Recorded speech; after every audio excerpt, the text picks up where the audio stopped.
क्या आपने कभी सोचा है कि कार्टून में कुछ चीजें हकीकत से बिल्कुल अलग होती हैं, जैसे कि स्पॉन्ज बॉब के पानी के अंदर जलती हुई आग जो फिजिक्स के सारे रूल्स तोड़ देती है, या फिर कार्टून कैरेक्टर जितनी बार भी खाना खाएं उनकी प्लेट कभी खाली नहीं होती, और सबसे अजीब बात ग्रेविटी भी उनकी मर्जी से काम करती है। आज की इस वीडियो में हम आपको ऐसे ही हैरत अंगेज फैक्ट्स के बारे में बताएंगे जो आपने कभी नोटिस नहीं किए होंगे, इसलिए वीडियो को एंड तक लाजमी देखिएगा। तो चलिए बिना वक्त जाए किए वीडियो को शुरू करते हैं। Number 1, Oggy's magical house. Oggy का घर देखकर लगता है कि ये एक आम सा छोटा सा घर है, लेकिन जैसे ही अंदर जाएं तो ये किसी जादुई महल से कम नहीं लगता। घर में इतने बड़े बड़े कमरे हैं कि इनमें पूरा शहर समा सकता है। हर जगह लंबी लंबी सीढ़ियां हैं जिनका कोई एंड नजर नहीं आता। किचन भी इतना बड़ा है कि यहाँ बड़े बड़े फ्रिज और अलमारियां आसानी से आ सकती हैं। जब भी ऑगी और कॉकरोच लड़ते हैं तो वो घर के एक कमरे से दूसरे कमरे में ऐसे दौड़ते हैं जैसे कोई रेस हो रही हो। कई बार तो ऐसा लगता है कि ऑगी का घर जादुई पोर्टल है जो एक आम जगह से बहुत बड़ा है। अगर ऐसा घर हकीकत में होता तो शायद लोग इसमें रास्ता भूल जाते।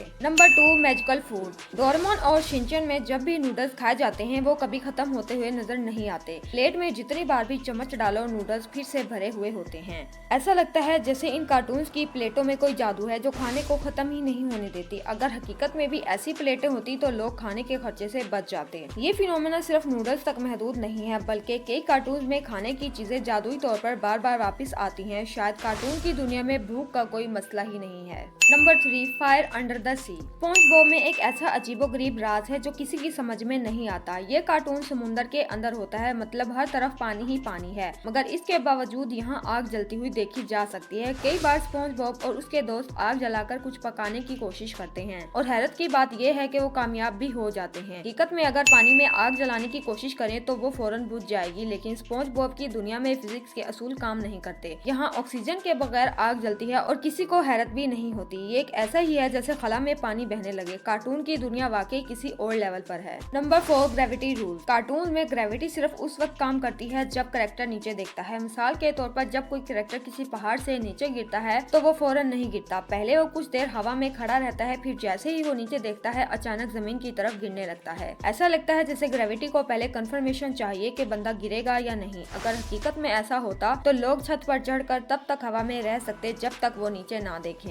Number 5, mad scientist. डेक्स्टर और जिमी न्यूट्रॉन जैसे कैरेक्टर्स देखकर लगता है कि कार्टून की दुनिया में हर साइंसदान थोड़ा सा पागल होता है। इनके हर एक्सपेरिमेंट में कुछ न कुछ गलत जरूर हो जाता है। कोई चीज फट जाती है, कोई मशीन खुद ही कंट्रोल से बाहर हो जाती है, या फिर कोई नया मसला खड़ा हो जाता है। हकीकत में साइंसदान दुनिया को बचाने के लिए काम करते हैं, लेकिन कार्टून्स में वो ज्यादातर गड़बड़ करते हैं। शायद यही वजह है कि कार्टून्स में बनाई गई मशीनें कभी सही से काम नहीं करती। Number 6, same clothes. क्या आपने कभी नोट किया है कि शिनचैन हमेशा वही रेड शर्ट और नीला निक्कर पहनता है? नोबिता हमेशा येलो शर्ट में नजर आता है। स्कूबी डू की पूरी टीम के कपड़े कभी नहीं बदलते। इसकी सबसे बड़ी वजह यह है कि हर सीन में नए कपड़ों को एनिमेट करना एक डिफिकल्ट टास्क होता है, इसलिए एनिमेटर्स ने आसान हल निकाला है कि सब कैरेक्टर्स को एक ही ड्रेस पहनाया जाए, जिससे देखने वालों को भी आसानी से याद रहेगा कि कौन सा कैरेक्टर कौन है।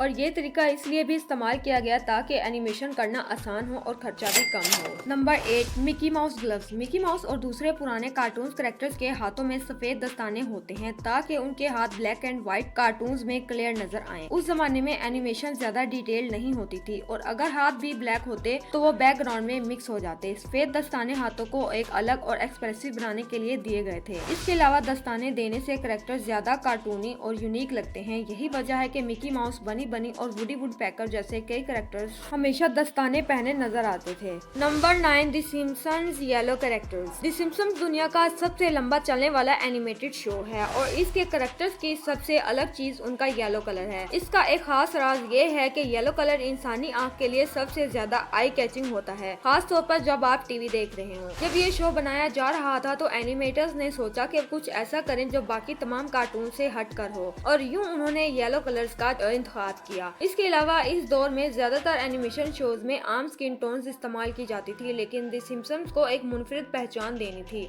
येलो कलर न सिर्फ उनकी शख्सियत को मजीद इंटरेस्टिंग बनाता है बल्कि उसे देखने वालों के लिए भी यादगार बनाता है। माहिरीन का कहना है कि येलो कलर जहन पर गहरा असर छोड़ता है और यही वजह है कि सिम्पसंस के किरदार देखने वालों को फौरन याद आ जाते हैं। इसके अलावा इस शो में और भी बहुत सारे तंज़ो मज़ाह भी शामिल हैं। नाजरीन, आज की वीडियो में बस इतना ही। आपको इन तमाम कैरेक्टर्स में से सबसे अच्छा कैरेक्टर कौन सा लगता है कमेंट सेक्शन में जरूर बताइएगा। मजीद इस तरह की अमेजिंग वीडियोस के लिए हमारे हमारे चैनल को सब्सक्राइब करें और साथ ही बेल आइकन को भी क्लिक करें ताकि हमारी आने वाली वीडियो का नोटिफिकेशन सबसे पहले आपके पास आए।